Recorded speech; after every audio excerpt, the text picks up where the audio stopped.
அண்மை செய்தி. கோவையில் நாளையும் நாளை மறுநாளும் கனமழை பெய்யும் என்று தகவல் கிடைத்திருக்கிறது. நீலகிரியில் 3 நாட்கள் கனமழை தொடரும் என்றும் வானிலை ஆய்வு மையம் தகவல் தெரிவித்திருக்கிறது. விவரங்களுடன் இணைகிறார் செய்தியாளர் வெங்கட். விவரம். வணக்கம் ஹர்ஷினி. மேற்கு திசை காற்றின் வேக மாறுபாடு காரணமாக தமிழகத்தில் இன்று நீலகிரி மாவட்டத்தில் கனமழைக்கு வாய்ப்பு இருப்பதாக சென்னை வானிலை ஆய்வு மையம் தெரிவித்திருக்கிறது. அதே போல நாளை தினத்தை பொறுத்த வரைக்கும் நீலகிரி, கோவை ஆகிய 2 மாவட்டங்களையும், நாளை மறுநாள் நீலகிரி, கோவை ஆகிய 2 மாவட்டங்களில் கனமழைக்கு வாய்ப்பு இருப்பதாக சென்னை வானிலை ஆய்வு மையம் தெரிவித்திருக்கிறது. நீலகிரி மாவட்டத்திற்கு இன்று முதல் அடுத்த 3 நாட்களுக்கு கனமழைக்கான எச்சரிக்கையை சென்னை வானிலை ஆய்வு மையம் கொடுத்திருக்கிறார்கள். அதே போல தமிழகம், புதுவை, காரைக்கால் ஆகிய பகுதிகளில் அடுத்த 5 நாட்களுக்கு 2 முதல் 3 டிகிரி செல்சியஸ் வெப்பநிலை படிப்படியாக உயரக்கூடும் அப்படின்னு சொல்லி தெரிவிக்கப்பட்டிருக்கிறது.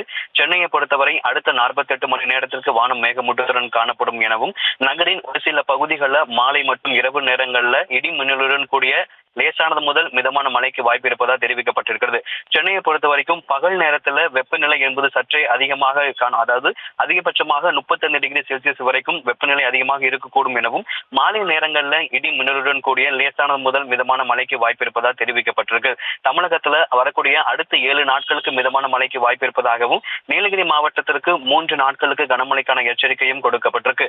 அதே போல மீனவர்களுக்கான எச்சரிக்கையை பொறுத்தவரை மன்னார் வளைகுடா மற்றும் தெற்கு தமிழக கடலோர பகுதிகளில் மணிக்கு 55 கிலோமீட்டர் வேகத்தில் காற்று வீசக்கூடும் என்பதால் அடுத்து வரக்கூடிய 5 நாட்களுக்கு மீனவர்கள் கடலுக்கு செல்ல வேண்டாம் என எச்சரிக்கை விடுத்துள்ளது. குறிப்பாக இந்த தினத்தை பொறுத்த வரைக்கும் நீலகிரி மாவட்டத்திற்கும் நாளை மறுநாள் ஆகிய 2 நாட்களுக்கு கோவை, நீலகிரி ஆகிய 2 மாவட்டங்களுக்கு கனமழைக்கான எச்சரிக்கையை சென்னை வானிலை ஆய்வு மையம் கொடுத்திருக்கிறார்கள். சரி,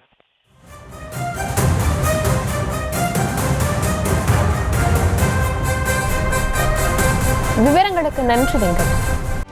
செய்திகளை உடனுக்குடனும் துல்லியமாகவும் தெரிந்து கொள்ள சப்ஸ்கிரைப் பண்ணுங்க.